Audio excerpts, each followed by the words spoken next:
2010-এ তার মৃত্যু হয়েছিল, কিন্তু এখনও তার ছবি সব থেকে বেশি বিক্রি হয় ব্রিগেডে। তিনি জ্যোতি বসু। ব্রিগেড সমাবেশে যখন একদিকে প্রচুর মানুষ আসছেন, ঠিক তেমনি পাশাপাশি এসেছেন বেশ কিছু বিক্রেতা।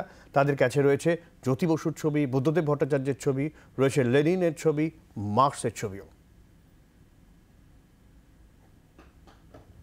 ডিওয়াইএফের ডাকা ব্রিগেড সমাবেশ, আর সেই সমাবেশে কিন্তু এক্ষেত্রে যেরকম মানুষ আসছেন ঠিক তেমনই কিন্তু পাশাপাশি দেখা যাচ্ছে যে এক্ষেত্রে এই ছবি নিয়ে বসেছেন একজন ব্যক্তি, যেখানে চে, লেনিন, স্ট্যালিন সকলের ছবি কিন্তু রয়েছে এবং পাশাপাশি রয়েছে বুদ্ধদেব ভট্টাচার্য এবং জ্যোতি বসুর ছবিও।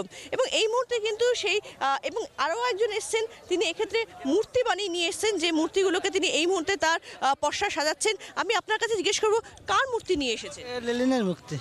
হ্যাঁ হ্যাঁ, এটা অনেকদিন ধরে আমার আইডিয়া ছিল যে কিছু একটা করব, কিছু করব, যে এরকম সভা আছে, আমিও এসএফআই করতাম, এর জন্য আমার ইয়ে থেকে। আপনার নিজের বানানো? নিজের বানানো।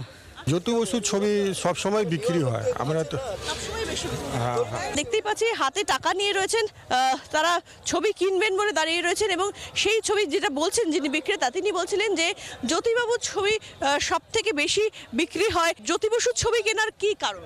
জ্যোতি বসুর ছবি আমার খুব ভালো লাগে, কেননা ওনার যে কথাবার্তা বা ওনার যে আমাদের যে খাদ্য, যে পেটের ভাত আমাদের জুটি দিয়েছে, তাই জন্য আপনার এখান থেকে আমার ছোট ছেলেকে নিয়ে এসেছি।